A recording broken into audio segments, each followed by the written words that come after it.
Kumpirmado na nasa labas nagpapagamot daw kuno si Saldico. Kumpirmado na rin si Diskaya na sa Hanoi, Vietnam.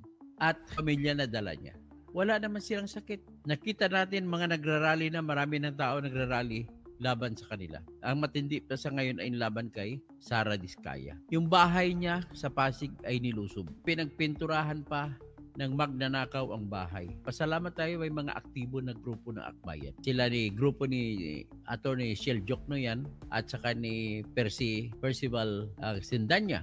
Tapos, ang matindi dito, yung mga nagrarally, sila ang kumakatawan sa mga pigati ng buong mamamayan ng mga api.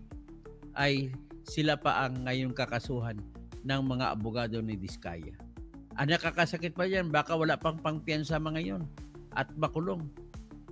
Yan ang masakit yan.